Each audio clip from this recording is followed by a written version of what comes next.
Hey loves, welcome or welcome back to my channel. Today guys, I'll be checking out this interesting video from Thomas Sowell, and it's titled "What's the Secret of Black Luxury in Poverty?" You guys, I'm super excited for this. If you're yet to subscribe to this channel, please consider subscribing. Give this video a massive thumbs up, comment, share, and all that good stuff. And without much ado, let's see what Thomas Sowell has for us in this video.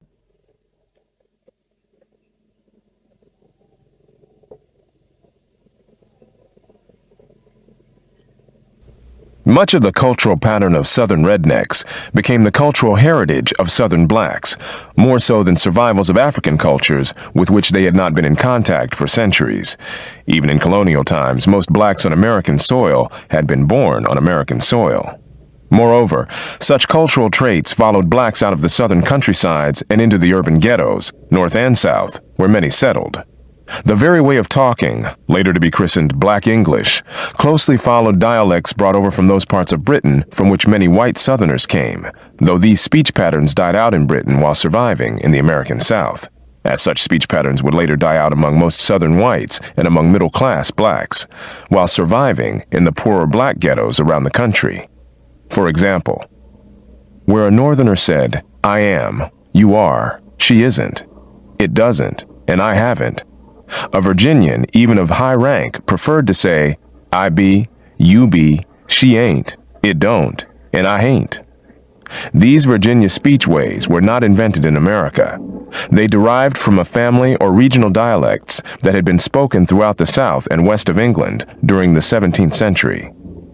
From these same regions of England came such words as yaller for yellow, axe for ask, acrost for across, y'all for you, bile for boil, do for door, dis for this, and dat for that. Many of these usages have long since died out in England, though the word chitlins for hog entrails continued to be used in some localities in England, even in the 20th century, as such usage remained common among black Americans. But no such words came from Africa, nor did the holiday Kwanzaa, which originated in Los Angeles.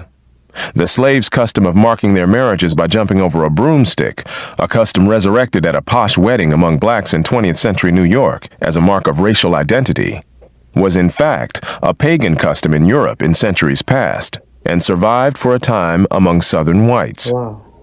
Complaints about the improvidence of whites in the South and of their ancestors in Britain before that were echoed in W.E.B. Du Bois's picture of his fellow blacks in the 1890s.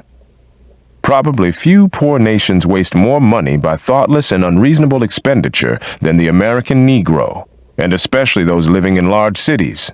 Thousands of dollars are annually wasted in amusements of various kinds and in miscellaneous ornaments and gewgaws. The Negro has much to learn of the Jew and the Italian as to living within his means and saving every penny from excessive and wasteful expenditures. It was not, however, from Jews or Italians that blacks had absorbed their culture.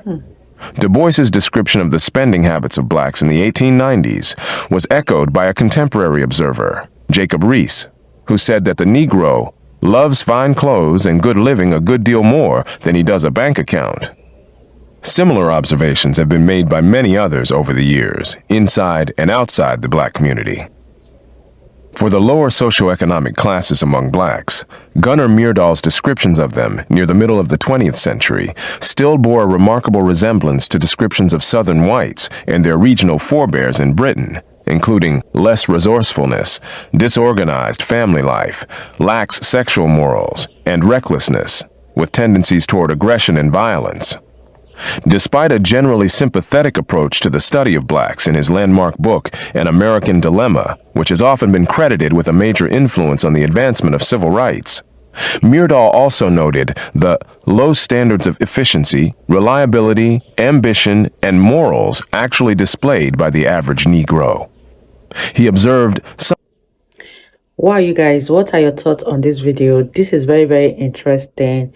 Learning that the black culture was not even from Africa, but rather most of these cultures that the black have adopted was from the European migrants that entered into America. Let me know what you guys think about this video in the comment section down below. I'm really having fun reacting to Thomas Sowell, and I'm learning a lot from this video. Leave your thoughts in the comment section down below, and let's wrap this video up, you guys. Something of the devil-may-care attitude in the pleasure-seeking of Negroes, and a general attitude in which life becomes cheap and crime not so reprehensible. Like other observers, Myrdal tended to attribute to slavery such aspects of black culture as the low regard for human life, when in fact, antebellum whites had exhibited this same reckless disregard of lethal dangers, and so had their ancestors in Britain.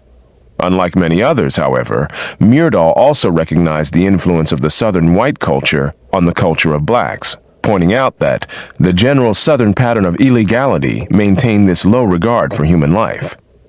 He also noted that the so-called Negro dialect is simply a variation on the ordinary Southern accent, that religious emotionalism was borrowed from and sanctioned by religious behavior among whites in the South, and that the Negro trait of audaciousness is characteristic of white Southerners too.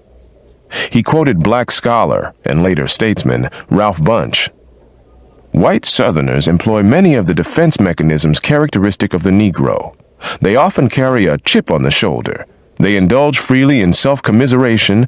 They rather typically, and in real Negro fashion, try to overcome a feeling of inferiority by exhibitionism, raucousness in dress, and exaggerated self-assertion. Although Dr. Bunche presented these as parallels, historically it was of course the Southern whites who first had these patterns, reflecting patterns among their ancestors in Britain. In much of the literature on black culture, however, the supposed influence of slavery has been far more sweepingly assumed, and the cultural influence of white Southerners and their forebears in Britain largely ignored. Attempts to derive the black manner of speaking from slavery and its parallel among whites as an influence from black speech were answered by a Southern historian who asked, "From whence came the drawl of the people of the upper Great Plains and of the Blue Ridge, Smoky, and Cumberland Mountains, who have had little or no contact with the Negro?" Another cultural historian of Southerners aptly observed that Southerners, white and black, share the bonds of a common heritage, indeed a common tragedy, and often speak a common language, however seldom they may acknowledge it.